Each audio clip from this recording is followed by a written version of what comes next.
One load of corn. Away it goes. Okay, I'll run the auger back in.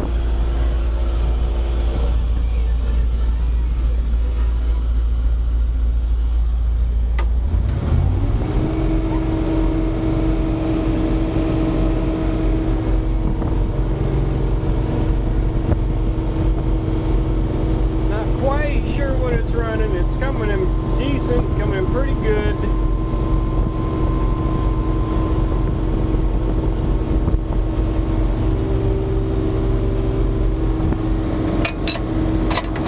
So I'm gonna want to close that window too.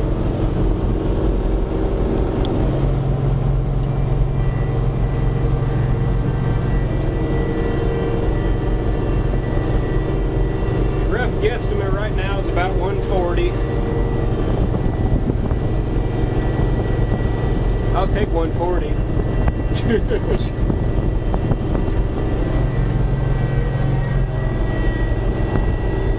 Find out when we get it all out.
accident with a bunch of weeds that are still green, getting hung up, wrapped up in the snapping roll.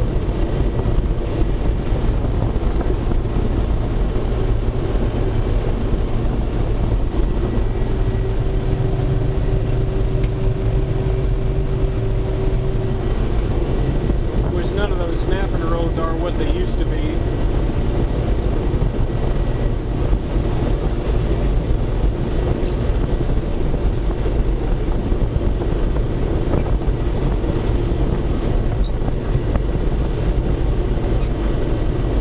Yeah, look, absolutely no steering wheel vibration.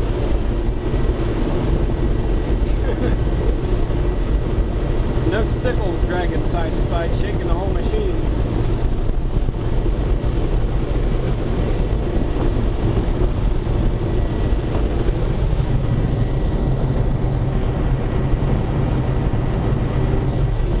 This pass completely empty, so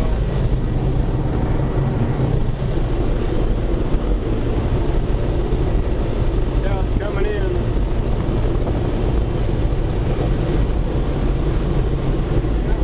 Keep my speed about there. Seems to be handling that.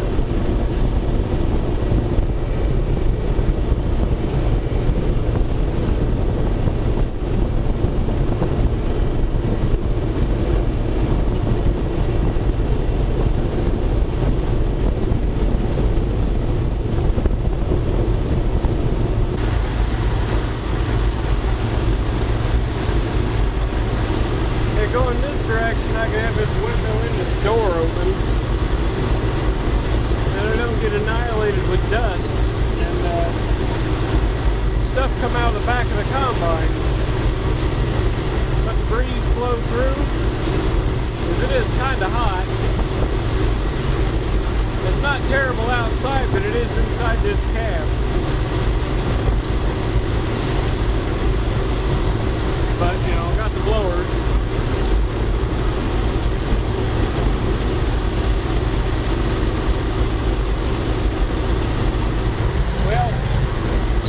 Round and a half and it's covered up the window. I'm not driving super far.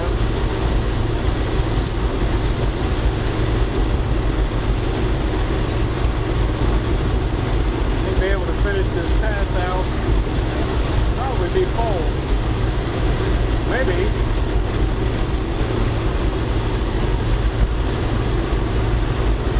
Not sure how long Dad's going to be with that load.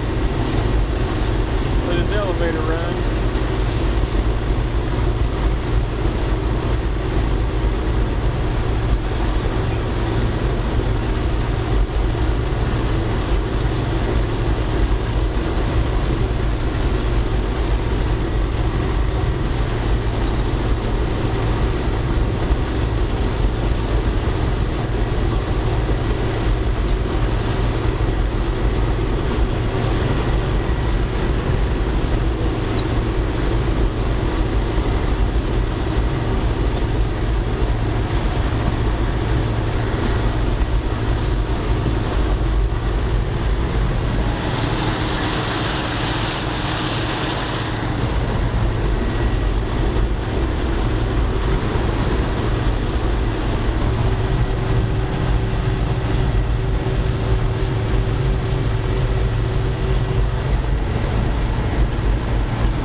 flipped off again. Head didn't shut off when I shut the lever off.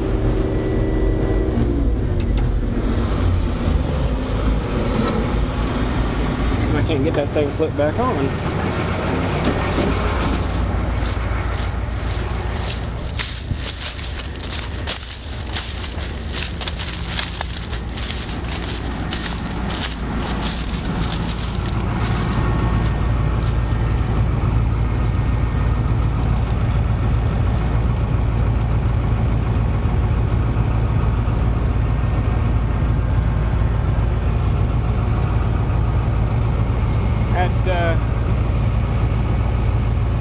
Doesn't appear to be wrong. Well, something in the something in the track might be wrong. Well, I'll have to look at that.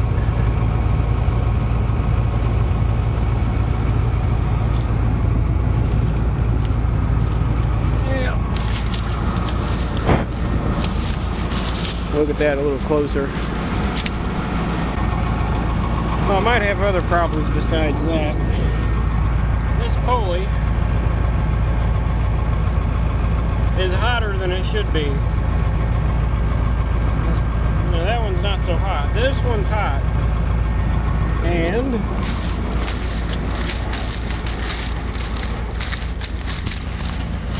the tip of this snapping roll is hot.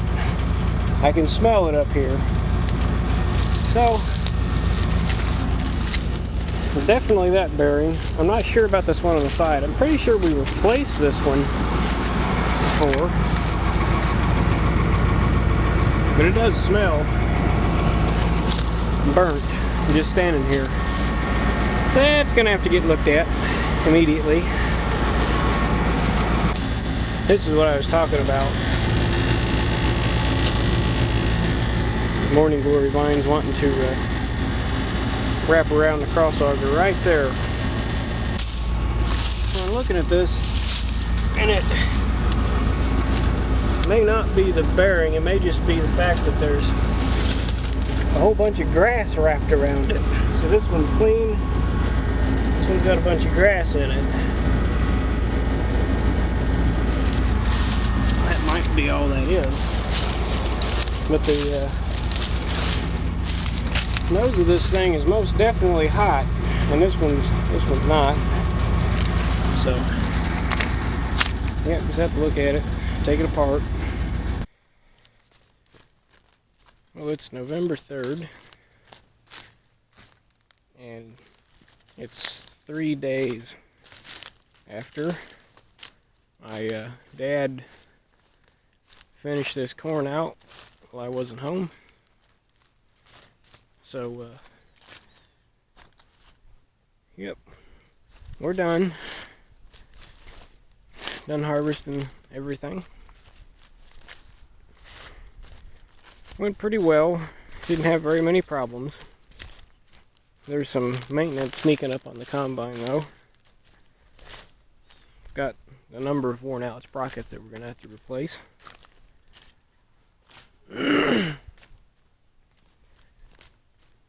But the corn did pretty decent, considering the fertilizer we put down and the growing year we had for it.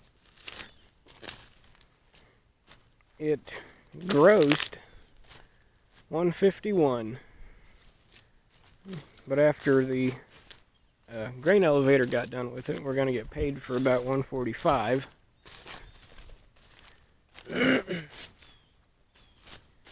And I had put down about, it was 146. I was trying to get 150 pounds of nitrogen down with the stabilized 32%. I ended up with about 146. A little bit of a conversion issue between the specific gravity of that fertilizer and between it and water. It's just off just enough that it shorted it, but I'd rather be a little bit short than not have enough.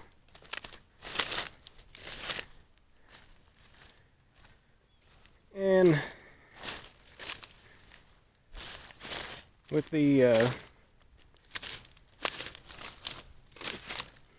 row fertilizer on the planter, we had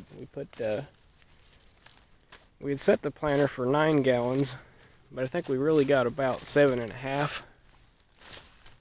So even that was a little bit shorted. That's some 318-18. It's food grade quality fertilizer, and that's all the fertilizer we put down for this corn. So 151 gross at 18-19% moisture. It's not bad considering our fields have their spots or they don't do so great.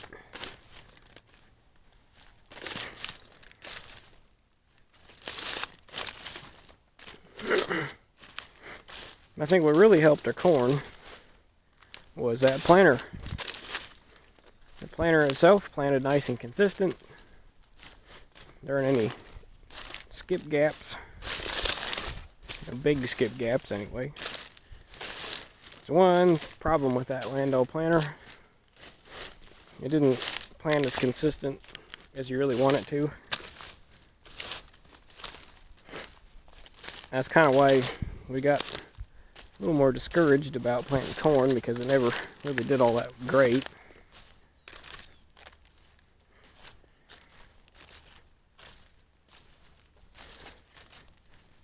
But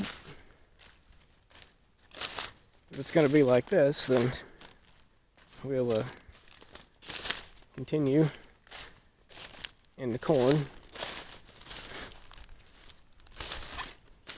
And the field right over there that we had the milo in is probably going to stay in milo. That's the field problem. That had really nothing to do with the planter.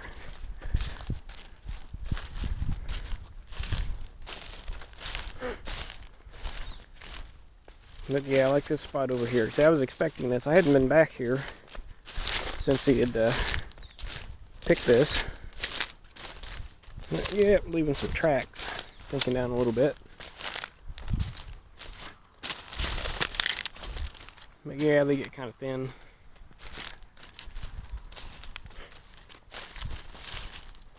Right in here. Well, yeah. And some small cobs.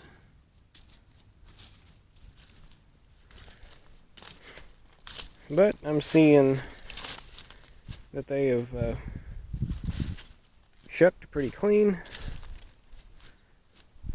I'm not seeing chunks of cob left, split apart with any kernels left on them.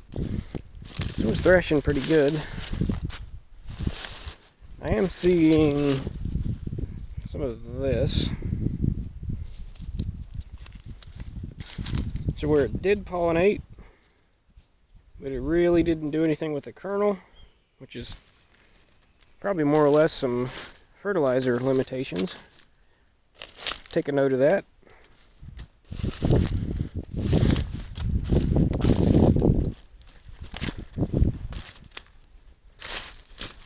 Yeah, there's some of that here too. So yeah, the fertilizer can be bumped up some. We just didn't want to dump a whole bunch of money into it without knowing what the ground was actually capable of. And now that we do know what it's capable of, we can bump the numbers up a little bit next time it gets planted into corn. I've been kind of evading saying what this corn is for the entire season, because I did really want to see what kind of yield we could pull out of it before I told anybody what it was. Yeah, I found some mud in here. This lays a little wet. Oh yeah, slide those steer tires sideways. I climb out of this. But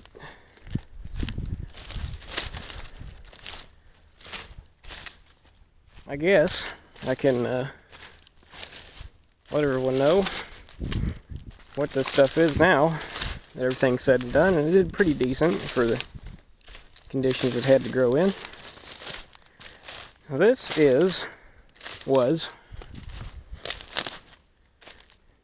the $90 a bag non-GMO corn that was purchased from Rural King. This is federal. I don't remember the number.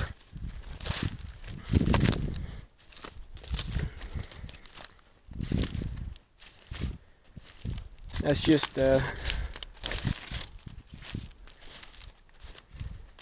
some cheap corn. We bought this on the cheap because we needed to get, Dad wanted to get back into corn.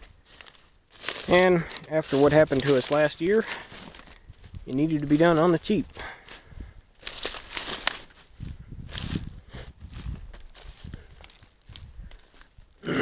So, we went with it. Wasn't exactly sure what the outcome was going to be, but we think it did quite well.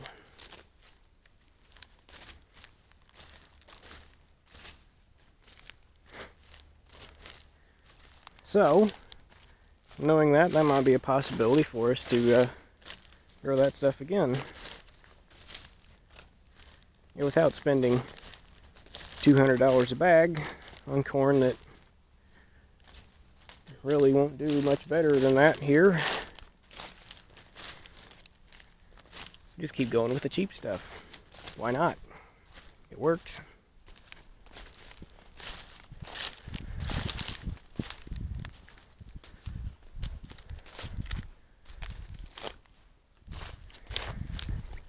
So, that's just a little bit of a